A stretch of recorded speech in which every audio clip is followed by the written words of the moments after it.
Et après la cérémonie, nous suivons le général Mobutu vers sa jolie résidence au bord des chutes du fleuve Congo, pour mieux le connaître sans doute, et aussi pour essayer de savoir ce qu'il compte faire. Nous sommes à 9 jours du coup d'État. C'est la pastorale, ça, mon général. Oui. Il y a, je crois, un orage là-dedans. C'est un peu correspondant au climat aujourd'hui à Léo.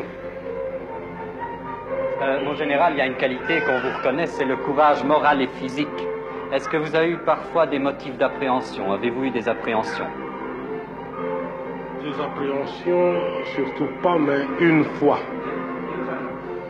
Lors de mon séjour au mois de mars dernier à Lausanne, en Suisse, lorsqu'à mon retour, mes services m'ont prévenu du plan diabolique qui a été monté pour descendre pendant que je me trouvais en Suisse avec ma famille.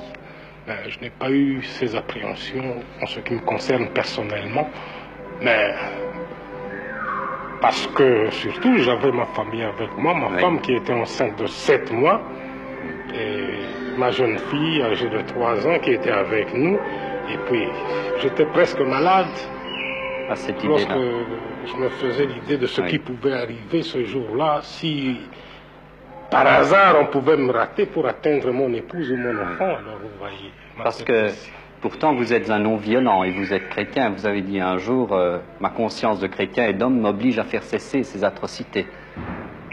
Oui, je l'ai dit et répété à maintes reprises. Vous avez aussi préservé des vies européennes et africaines. Depuis le début de notre accession à l'indépendance jusqu'à ce jour, je ne fais que ça. Avez-vous rencontré de l'ingratitude? Oui, ça c'est humain. C'est la terre des hommes. Heureusement, vous avez quand même vos enfants. La petite là-bas.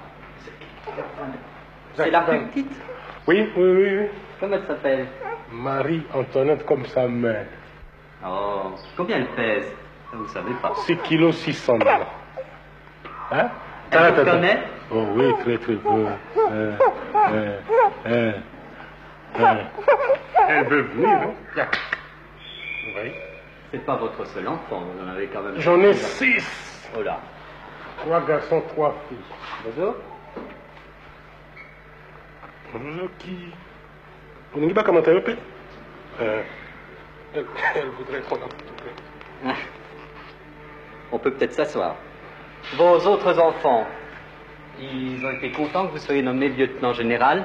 Les 2 aînés viennent justement de m'envoyer 2 cartes de félicitations. Oh là. Plus une photo. Le président Kasavubu est lieutenant général et ministre de la Défense. Vous êtes aussi lieutenant général, vous venez d'être nommé. Et vous êtes commandant-chef de l'armée nationale. Comment concevez-vous sur le plan militaire vos attributions respectives? Il y a une précision à faire dans ce domaine-là. Je suis lieutenant général, mais le président de la République ne l'est plus depuis l'existence des statuts des officiers et sous-officiers de l'armée nationale promulgués depuis le 1er janvier de cette année. Il a plutôt rang, je dirais,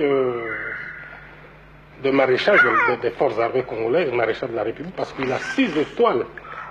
Moi, je suis lieutenant général. Le plafond, en temps de paix pour l'armée nationale maintenant, c'est le grade de général tout court, 4 étoiles. C'est ça. Et lorsqu'on commande en chef l'armée nationale en temps de guerre, on peut porter la 5e étoile.